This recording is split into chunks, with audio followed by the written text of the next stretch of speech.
কুণাল ঘোষ অভিযোগ করছেন যে তিনি অধ্যক্ষের কাছে একটা চিঠি দিতে এসেছিলেন, কিন্তু অধ্যক্ষ তো নেই, উনি যেহেতু নেই চিঠি জমা নেওয়া যাবে না, এটা একটা সচিবালয় থেকে জানিয়েছে। এই কথাটা হয়ে গেল একটা গোল গোল কথা। সচিবালয় বলতে হবে যে whether he had been to the office of principal secretary or not.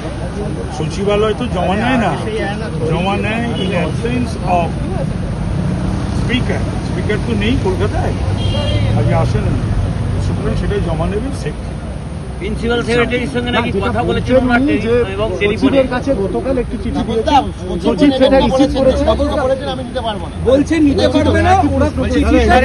আমি জানি না, তাহলে সচিবের সঙ্গে আমি কথা বলতে হবে।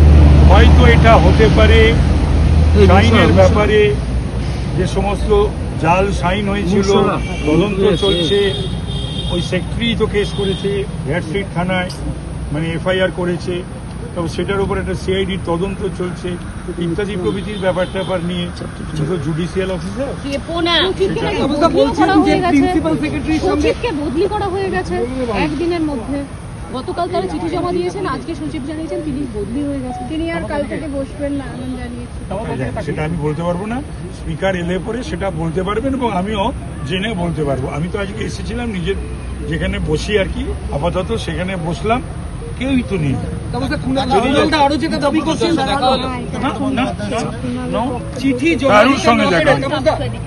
চিঠি জমা দিতে না পেরে ফিজিক্যালি চিঠিটা পেপার ওয়েট দিয়ে চাপা দিয়ে সেটার ভিডিওগ্রাফি করে ওনারা চলে এসেছেন, মানে অফিসিয়ালি সাবমিট করতে পারেননি, ফিজিক্যালি চিঠিটা দিয়ে এসেছেন, পেপার ওয়েট দিয়ে চাপা দিয়েছেন, ভিডিওগ্রাফি করেছেন। সেগুলো কিছু ব্যাপার নেই তো, যা ওরা করেছে। আইনত যেহেতু মামলা চলছে সেই কারণে আমার মনে হচ্ছে যে একটা মামলা টামলা চলছে, সিআইডি, হ্যান্ড রাইটিং এক্সপার্ট, এই সমস্ত তো হয়েছে না, সেই সব কারণে হয়তো এই যে বলছে যে ইয়ে নেই, সেক্রেটারি নেই। সচিব বলছেন যে আগামী কাল থেকে আমি আর নেই, আমার হয়তো বদল হয়ে গেছে, এবং পাশাপাশি কুণাল ঘোষ বললেন যে পার্টিকুলার কোনো চিঠি জমা নেবেন না, এমনটাই নির্দেশ স্পিকার।